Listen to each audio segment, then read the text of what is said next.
Fortuner வண்டி ஒன்று போட்டிருக்கோம் பாருங்கள். 2015 2 ஓனரு. கிலோமீட்டர் 4 லட்சம் ஓடிக்குது. வண்டி தெளிவாக இருக்குது. ரீப்ளேஸ்மெண்ட் எதுவுமே இல்லை. வண்டி ஒரிஜினாலிட்டியாக இருக்கும்.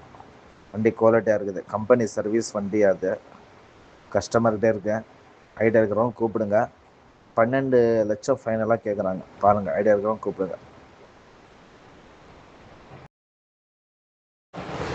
ஃபார்ச்சுனர் வண்டி ஒன்று போட்டிருக்கோம் பாருங்கள். 2015 2 ஓனரு. கிலோமீட்டர் 4 லட்சம் ஓடிக்குது. வண்டி தெளிவாக இருக்குது. ரீப்ளேஸ்மெண்ட் எதுவுமே இல்லை. வண்டி ஒரிஜினாலிட்டியாக இருக்கும். வண்டி குவாலிட்டியாக இருக்குது. கம்பெனி சர்வீஸ் வண்டி அது. கஸ்டமர்கிட்டே இருக்கேன். ஐடியா இருக்கிறவங்க கூப்பிடுங்க. 12 லட்சம் ஃபைனலாக கேட்குறாங்க. பாருங்கள், ஐடியா இருக்கிறவங்க கூப்பிடுங்க.